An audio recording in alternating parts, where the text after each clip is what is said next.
Oke,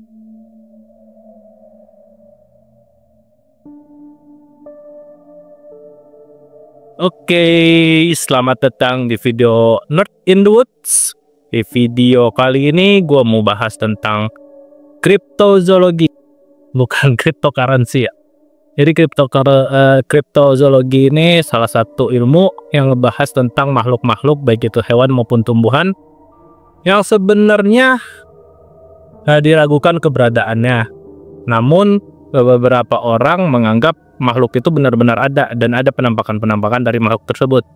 Nah, mau tahu seperti apa pengertian dari kriptozoologi ini? Simak terus dari video Nerd in the Woods kali ini.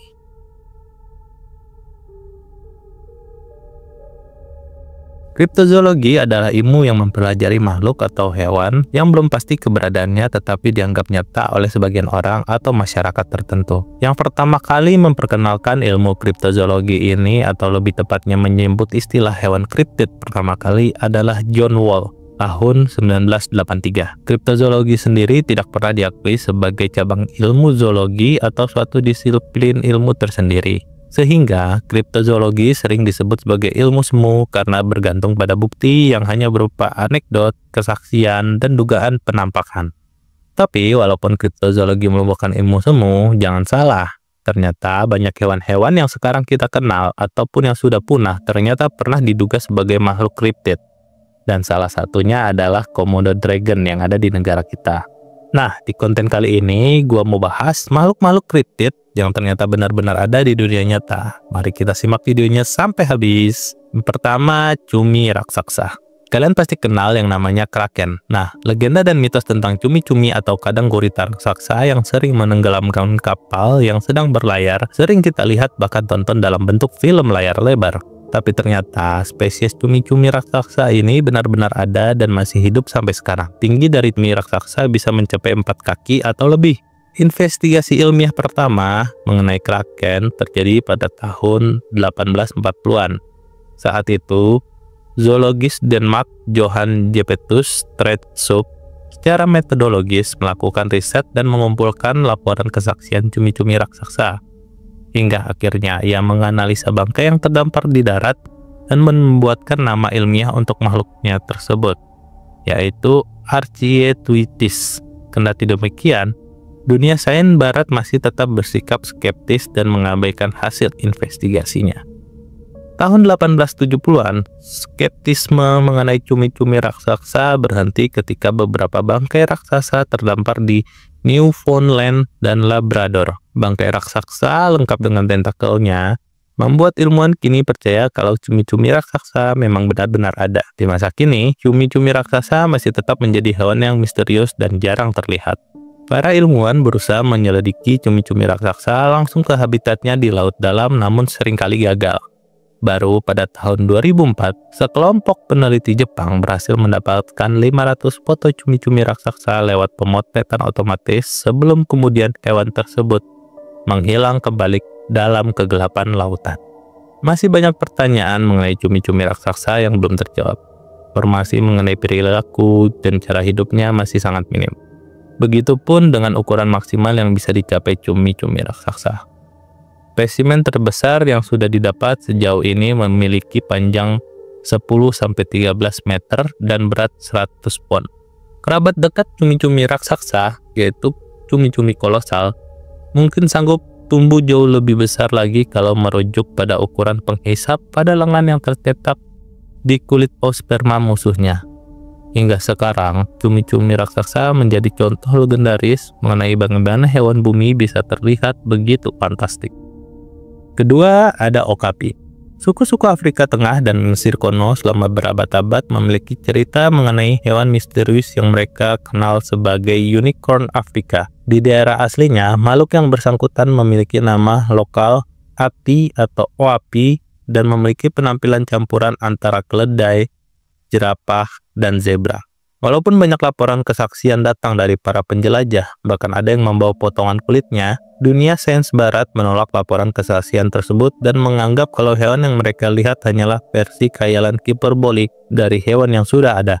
Sebuah ekspedisi sempat dilakukan untuk mengungkap keberadaan unicorn Afrika ini, namun hasilnya nihil. Semua berubah ketika pada tahun 1901, Sir Harry Johnston yang menjabat sebagai gubernur koloni Inggris di Uganda mendapatkan potongan kulit bergaris dan tengkorak dari makhluk tersebut. Lewat bukti-bukti tersebut yang kemudian diikuti dengan didapatkannya spesimen hidup, makhluk yang kini dikenal dengan nama Okapi atau Okapia johnstoni akhirnya diakui keberadaannya oleh dunia sains barat. Okapi memang memiliki penampilan yang tidak biasa. Hewan tersebut merupakan satu-satunya kerabat jerapah yang masih hidup karena keduanya sama-sama memiliki lidah biru panjang dan struktur tubuh yang serupa. Okapi adalah hewan soliter yang belum dianggap terancam punah, namun masih menyimpan banyak misteri bagi para peneliti mengenai perilaku dan pola hidupnya. Okapi sempat digunakan sebagai lambang organisasi International Society of Cryptozoology yang kini sudah bubar dan menjadi salah satu hewan maskot dunia kriptozoologi. Yang ketiga ada tilasin. Tilasin merupakan hewan yang dikenal sebagai harimau Tasmania atau serigala Tasmania. Ia memiliki ekor yang panjang dan kaku. Pada bagian punggung hingga pantatnya terdapat corak garis. Tilasin juga merupakan spesies hewan marsupial yang artinya pada tubuhnya terdapat kantong seperti kanguru dan koala.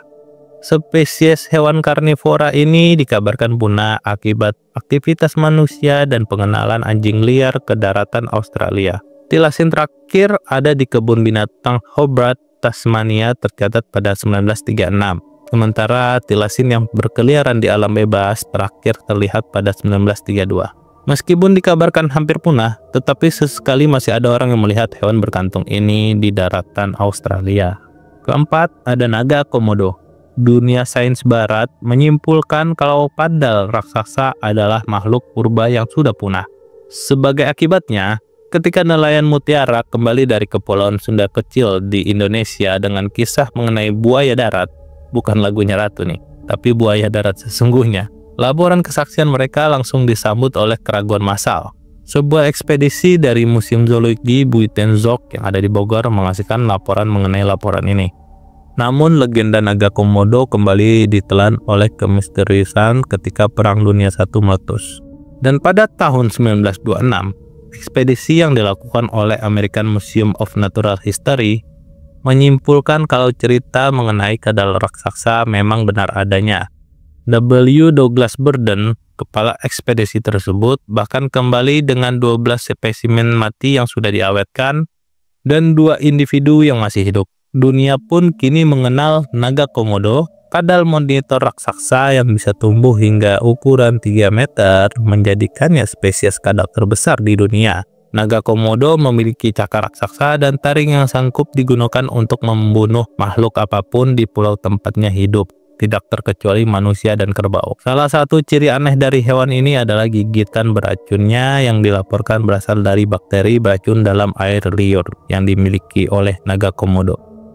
Nah, ekspedisi tahun 1926 inilah yang menjadi sumber inspirasi bagi cerita film King Kong.